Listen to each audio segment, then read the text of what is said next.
Hello दोस्तों, स्वागत है आपका हमारे चैनल पीकेएस ऑफिशियल में। दोस्तों, हमने इसके पहले क्लास में ब्लड यानी रक्त से टॉपिक को थ्योरी बेस्ड फुल डिस्कशन कराया है। उसी से रिलेटेड एमसीक्यूज जो आज इस क्लास में डिस्कस करने वाले हैं, जो एग्जाम के पॉइंट ऑफ व्यू से बहुत ही इंपॉर्टेंट है। अगर आपको ब्लड टॉपिक का थ्योरी क्लास नहीं किया है तो उस क्लास का लिंक डिस्क्रिप्शन बॉक्स में दे दिया गया है, आप वहां से देख सकते हैं। दोस्तों, हम बायोलॉजी के हर चैप्टर को टॉपिक वाइज डिस्कशन कर रहे हैं ताकि बायोलॉजी से एक भी प्रश्न आपके एग्जाम में ना छूटे। दोस्तों, अपनी तरफ से हम पूरी जान लगा रहे हैं ताकि आप आसान भाषा में समझ सके। क्लास अगर आपको पसंद आए तो लाइक, शेयर और सब्सक्राइब जरूर कर दीजिएगा ताकि हमें भी मोटिवेशन मिलती रहे। तो चलिए शुरू करते हैं। पहला क्वेश्चन है, ब्लड बैंक किसे कहा जाता है? Option A spleen, option B liver, option C heart, option D none of these. तो जो ब्लड होता है वो कहाँ जाकर स्टोर होता है? तो जो ब्लड हम लोग का जो अस्थि मज्जा में निर्माण होता है, वहां से ब्लड जो होता है, यह स्प्लीन जो देख रहे हैं आप, ये स्टोमक के पीछे वाली ये भाग है, इसे हम लोग स्प्लीन या तिल्ली, हिंदी में इसे पलीहा कहते हैं। तो इसी में ब्लड जाकर स्टोर रहता है, इसलिए ब्लड का बैंक हम लोग स्प्लीन यानी तिल्ली को कहते हैं। तो इसका राइट आंसर हो जाएगा ऑप्शन ए स्प्लीन। डब्ल्यूबीसी को किस नाम से भी जानते हैं? Option A erythrocyte, option B leucocyte, option D none of these. तो जो डब्ल्यूबीसी यानी व्हाइट ब्लड सेल है, इसे हम लोग ल्यूकोसाइट के नाम से भी जानते हैं। और आप लोग बताइएगा, जो रेड ब्लड सेल है आरबीसी, इसे किस नाम से जानते हैं? इसको पहले आप लोग कमेंट कीजिए, जो मैंने पिछले क्लास में पढ़ाया था आपको। रक्त प्लाज्मा में से फाइब्रिनोजेन नामक प्रोटीन को निकाल देने पर शेष बचा हुआ भाग क्या कहलाता है? Option A serum, option B carbohydrate, option C platelets, option D none of these. तो जो रक्त प्लाज्मा आप लोग यहाँ पर देख रहे हैं, ये रक्त प्लाज्मा है। इसमें से अगर इसमें दो प्रोटीन पाया जाता है, एक होता है फाइब्रिनोजेन और एक होता है प्रोथ्रोम्बिन। तो जब हम लोग फाइब्रिनोजेन नामक प्रोटीन को इससे रक्त से हम लोग बाहर निकाल देते हैं प्लाज्मा में से, तो ये हल्के पीले रंग का जो आप लोग देख रहे हैं, ये शेष बचा हुआ भाग को हम लोग सीरम कहते हैं। और सीरम से ही बीमारियों की जांच हमारे पैथोलैब में किया जाता है। पुरुषों में हीमोग्लोबिन का स्तर कितना होता है?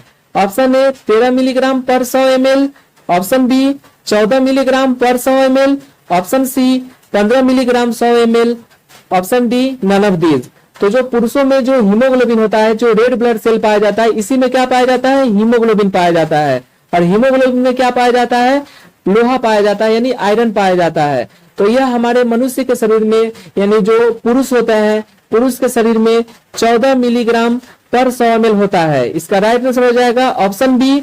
और महिलाओं में जो हीमोग्लोबिन का स्तर होता है वह 13 मिलीग्राम पर 100 ml होता है। तो दोस्तों, हमने एक क्वेश्चन से 2-3 क्वेश्चन को रिलेट करके डिस्कस कर रहे हैं। मानव रक्त में डब्ल्यूबीसी की संख्या कितनी होती है? ऑप्शन ए 8000 से 10,000, ऑप्शन बी 1000 से 2000, ऑप्शन सी 1 लाख से 2 lakh, option D none of these.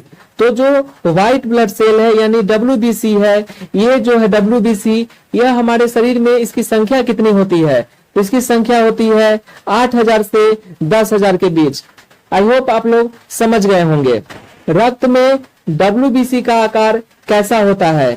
Option A गोल, ऑप्शन बी अनियमित, ऑप्शन सी दोनों, ऑप्शन डी इनमें से कोई नहीं। तो जो डब्ल्यूबीसी यानी व्हाइट ब्लड सेल है, इसका जो आप लोग आकार देख रहे होंगे, यह अनियमित है, ये गोल नहीं कहेंगे इसको। ये कैसा इसका आकार है आप लोग देख सकते हैं, यह अनियमित, इसमें कांटे नुमा जैसा रचना दिखाई दे रही है, तो यह अनियमित आकार का होता है। तो इसका राइट आंसर हो जाएगा ऑप्शन बी अनियमित। और रेड ब्लड सेल का जो आकार होता है यह कैसा होता है? यह गोल होता है। और डब्ल्यूबीसी यानी व्हाइट ब्लड सेल का आकार अनियमित होता है। डब्ल्यूबीसी में कौन आकार में सबसे बड़ा होता है? Option A monocyte, option B lymphocyte, option C basophils, option D इनमें से कोई नहीं।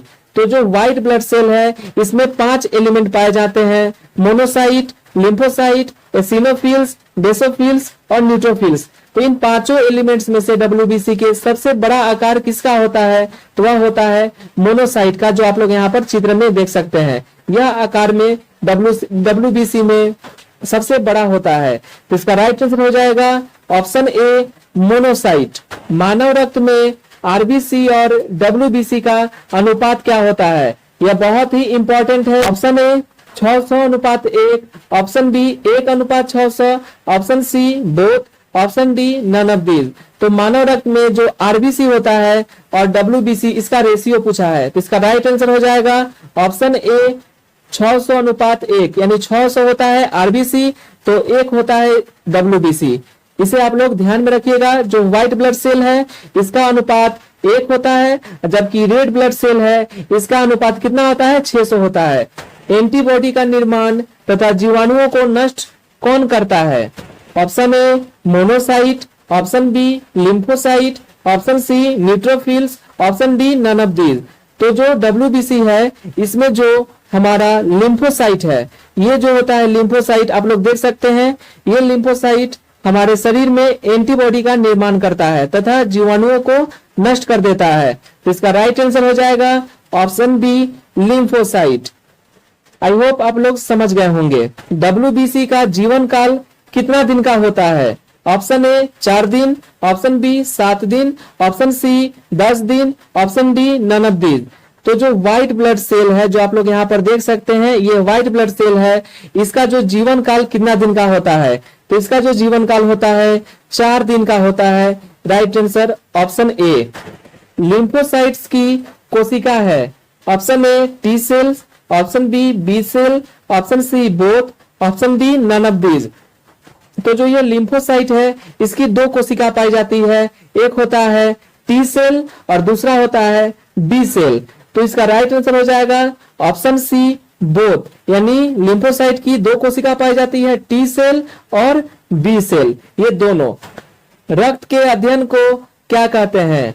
Option A haematology, option B serology, option C both, option D none of these. तो जो रक्त है यानी जो ब्लड हम लोग पढ़ते हैं, ब्लड का जो अध्ययन करते हैं, तो उसे हम लोग क्या कहते हैं? तो इसे हम लोग हेमाटोलॉजी भी कहते हैं और सेरोलॉजी भी इसके अध्ययन को कहते हैं। तो इसका राइट आंसर हो जाएगा ऑप्शन सी बोथ। एग्जाम में अगर हेमाटोलॉजी ना देके सेरोलॉजी दे सकता है या फिर सेरोलॉजी देके हेमाटोलॉजी नहीं देगा। तो इसको आप लोग ध्यान में रखेंगे कि रक्त के जो अध्ययन है यह 2 होते हैं, हेमाटोलॉजी भी और सेरोलॉजी भी। आई होप आप लोग समझ गए होंगे। मानव रक्त उसके कुल वजन का भार यानी कितना % होता है? Option A 7%, option B 8%, option C 10%, option D none of these. मतलब जो मानव होते हैं उनके जो वजन होता है, मान लीजिए किसी का 100 kg वजन है तो उसका 7% यानी उस 100 kg का 7% यानी 7 लीटर उसके अंदर शरीर के वजन को कैलकुलेट करके निकाल सकते हैं वेट। तो उसका 7% कितना होगा? उतना लीटर आपके शरीर में रक्त होना जरूरी है। तो मानव रक्त में उसके कुल वजन का 7% रक्त पाया जाता है। आई होप आप लोग समझ गए होंगे। एंटीक्लॉटिंग प्रोटीन किसे कहते हैं? Option A heparin, option B haemoglobin, option C दोनों, ऑप्शन डी इनमें से कोई नहीं। तो जो एंटीक्लॉटिंग होता है रक्त के अंदर हेपरिन शरीर के अंदर रक्त को जमने से रोकता है, अतः हेपरिन को हम लोग एंटीक्लॉटिंग प्रोटीन कहते हैं। इसका राइट आंसर हो जाएगा option A heparin. I hope आप लोग समझ गए होंगे।